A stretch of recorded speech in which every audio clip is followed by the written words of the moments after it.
नमस्कार। आजकल जो देश का दूसरे देशों के साथ संबंध चल रहा है, पाकिस्तान के साथ लड़ाई चल रही है, इस सब से रिलेटेड मैंने सोचा कि एक वीडियो बनाऊं कि कैसे भारत इन सभी दुश्मन देशों से एक साथ जूझ सकता है, क्या किया जाए। क्योंकि आपने देखा है आने वाले समय में पाकिस्तान से तो युद्ध हुआ ही, चाइना भी मित्र नहीं है, तुर्की भी मित्र नहीं है, तुर्की ने भी आपका अपोज किया, अजरबैजान ने भी किया, बांग्लादेश भी मित्रवत नहीं है, और अमेरिका वो तो बिजनेस वाला देश है, उसको जब तक फ़ायदा होगा आपसे तब तक आपका मित्र है, नहीं तो नहीं है। कनाडा आपने देखा ही, आप मीन्स भारत, मतलब भारत इन सभी देशों से एक साथ कैसे जूझ सकता है, क्या किया जाए भारत को कि आने वाले 1-2 दशक में अगर ये सारे देश एक साथ भी हो जाए तो हमारा भारत उस सब को हैंडल कर पाए, टैकल कर पाए, विजयी हो पाए। सारे लोग अलग अलग चीज़ पर डिस्कस करते हैं, लेकिन इस चीज़ पर नहीं डिस्कस करते हैं कि कैसे हमारा देश शक्तिशाली हो पाएगा, समृद्धशाली हो पाएगा। आप अभी तुर्की के साथ बाइकॉट कर रहे हैं क्योंकि आपका पॉपुलेशन ज़्यादा है, वहाँ जा रहा है, तो आपने वहाँ पर आपने उसके साथ दूसरे देश के साथ, अजरबैजान के साथ या दूसरे उसके साथ आप ट्रेड का दबाव डाल सकते हैं आप जो है। लेकिन मान लो कि बहुत सारे देश आपके दुश्मन हो गए, तो कैसे हैंडल किया जाए। तो सबसे पहली बात कि आपका आबादी, भारत की आबादी 140 करोड़ है, जो कि पूरे यूरोप की आबादी प्लस अमेरिका की आबादी प्लस तुर्की की आबादी, बांग्लादेश की आबादी, ये सारा अगर आप जोड़ दें, चाइना को छोड़ देते हैं, पाकिस्तान को छोड़ देते हैं, सब की आबादी से ज़्यादा हमारी आबादी है। पूरा यूरोप और अमेरिका की आबादी 107 करोड़ है, 74-75 करोड़ यूरोप और 33-34 करोड़ अमेरिका। आप समझो हमारे पास इतनी आबादी है, हम कैसे इसका उपयोग करें कि आने वाले 1-2 दशक 3 दशक में अगर सारे दुश्मन एक साथ भी हमारे से दुश्मनी करे तो हम उसको हैंडल कर पाएँ। जो सबसे आजकल के युग में जो पावरफुल चीज़ है वो है नॉलेज। पूरा समाज, पूरा देश, पूरा पॉलिसी मेकर नॉलेज पर में, स्पेशली साइंस एंड टेक्नोलॉजी और कोई भी नॉलेज जो, उस पर फोकस नहीं कर रहे हैं कि कैसे हमारा आबादी, हमारी जो जनता है, ज़्यादा से ज़्यादा नॉलेजेबल हो पाए, साइंस एंड टेक्नोलॉजी कर पाए, रिसर्च कर पाए।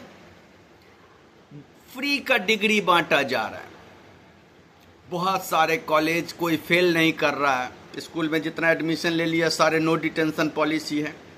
अब स्कूल से कॉलेज में एडमिशन लिया तो इतने मशरूमिंग हो रहे हैं इंस्टीट्यूट के, कॉलेज के, यूनिवर्सिटी के, कि कहीं भी एडमिशन पैसा फेंको, तमाशा देखो। आपको डिग्री होल्डर करोड़ों बच्चे हैं, लेकिन वो किसी लायक नहीं, काम के नहीं हैं।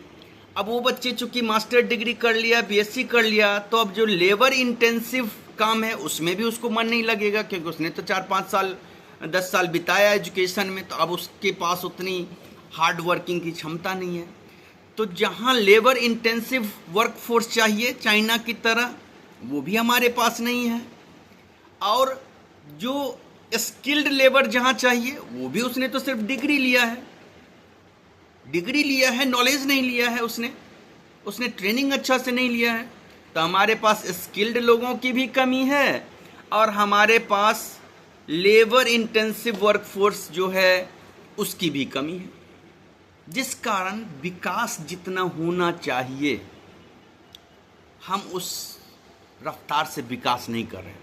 चाइना ने विकास किया, उसका विकास दर 10 से 15% का रहा, 10-12 साल, 15 साल। ये अलग बात है कि हम विकास दर सबसे विश्व में तेज़ विकास दर वाले देश हैं, लेकिन विकास दर 10 से कम है हमारा। इसमें 50 साल लगेगा तब हम चाइना और अमेरिका के बराबर होंगे, 10-20 साल में नहीं। अब हमको समृद्धशाली शक्तिशाली बनना है तो एजुकेशन में अकाउंटेबिलिटी लाना पड़ेगा, साइंस एंड टेक्नोलॉजी पर फोकस करना पड़ेगा। अगर हम चाह रहे हैं इजराइल की तरह बनना हमारा देश, तो आपको हर व्यक्ति को मिलिट्री ट्रेनिंग 1 साल के लिए मैंडेटरी करना पड़ेगा और साइंस एंड टेक्नोलॉजी में ज़्यादा फोकस करना पड़ेगा। बच्चे को फ्री में डिग्री नहीं दीजिए, जिस बच्चे को मन नहीं लग रहा है पढ़ने में उसे दूसरे टाइप का स्किल दीजिए। क्यों उसे एमटेक बीएससी एमएससी की डिग्री दे रहे हैं भाई?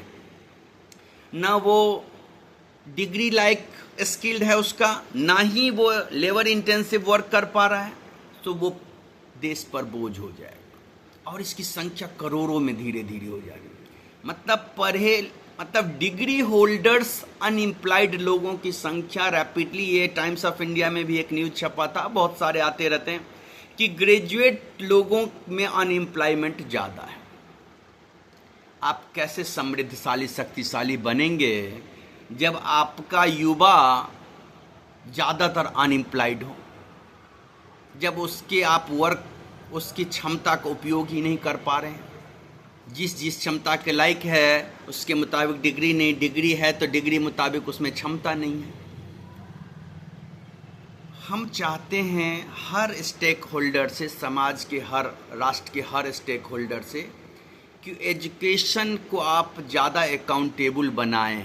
बहुत सारे यूनिवर्सिटी हैं, बच्चे रजिस्टर करते हैं और अलग से दुकान करते रहते हैं, ग्रेजुएशन की डिग्री, बीएससी की डिग्री, एमएससी की डिग्री ले रहे हैं, रियल एस्टेट में है, इंश्योरेंस में है, कहीं दुकान पर। मिस वो फोकस नहीं है, अपना डिग्री सिर्फ खरीद रहा है। पीएचडी की डिग्री भी बहुत सारे यूनिवर्सिटी बेच रही है, ग्रेजुएशन और पोस्ट ग्रेजुएशन तो अलग बात है।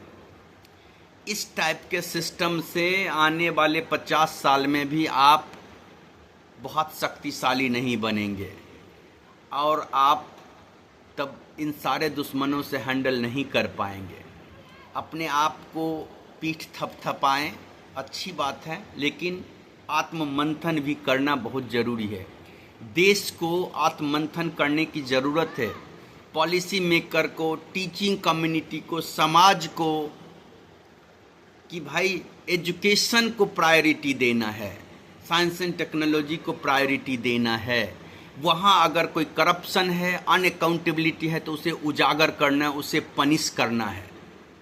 तब आप, मेरे हिसाब से, अगर कोई वाइस चांसलर रिक्रूटमेंट गलत कर रहा है, कोई करप्शन कर रहा है, तो उससे बड़ा क्रिमिनल और कोई नहीं है।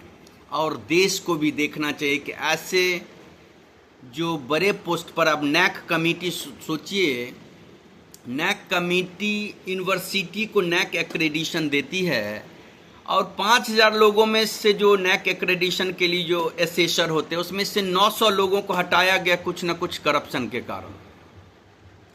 हटा देना नहीं है, उसको पनिश करना है, ताकि दूसरे बार जो इस टाइप के एक्रेडिशन कमेटी है, उसके मेंबर हैं, वो दुस्साहस ना करें। नहीं तो एक यूनिवर्सिटी को आपने गलत एक्रेडिशन दे दिया तो आसपास के बच्चे तो टूट पड़ेंगे कि बहुत अच्छा है, ये A++ है, A+ है, ये है, इस टाइप का, तो बच्चे उसमें जाएंगे। मतलब आपने जानबूझकर उस समाज को उस गड्ढे में ढकेल दिया, सिर्फ उसको एक्रेडिशन देकर। ये नहीं हो। हर व्यक्ति को, अगर आप राष्ट्रवादी कहते हैं, राष्ट्र का हित चाहते हैं, तो एजुकेशन को ज़्यादा अकाउंटेबल बनाना पड़ेगा, ज़्यादा उस पर ध्यान देना पड़ेगा। सबसे ज़्यादा इग्नोर्ड अगर कोई स्ट्रीम है तो वो है एजुकेशन। आप ऑनेस्टली विजिट करो कॉलेज, स्कूल में, आपको पता चल जाएगा कितना क्लास चल रहा है, कितना जो है ना बच्चा अटेंड कर रहा है, तो आपको पता चलेगा कि बहुत ही भयावह स्थिति है। मैं चाहता हूँ हर स्टेक होल्डर से, स्पेशली टीचिंग कम्युनिटी से भी, और कि आप ऑनेस्टली इस मैटर को हैंडल करें। और जो भी एजुकेशन से रिलेटेड हैं, या सरकार से अपील करूँगा कि आप अब एजुकेशन पर फोकस करो। अगर आने वाले 1-2 दशक में भारत को समृद्धशाली, शक्तिशाली, गौरवशाली बनाना है, जो 1000 साल 2000 साल पहले था, तो आपको एजुकेशन पर ध्यान देना पड़ेगा। उसको इग्नोर नहीं कर सकते हैं, उसको अकाउंटेबल बनाइए। धन्यवाद। मैंने अपनी सोच के मुताबिक हमने इसमें वीडियो बनाया है। आप भी अपनी आइडिया शेयर कर सकते हैं कैसे एजुकेशन को और बढ़िया बनाया जाए ताकि हमारा देश समृद्धशाली बने, शक्तिशाली बने। धन्यवाद।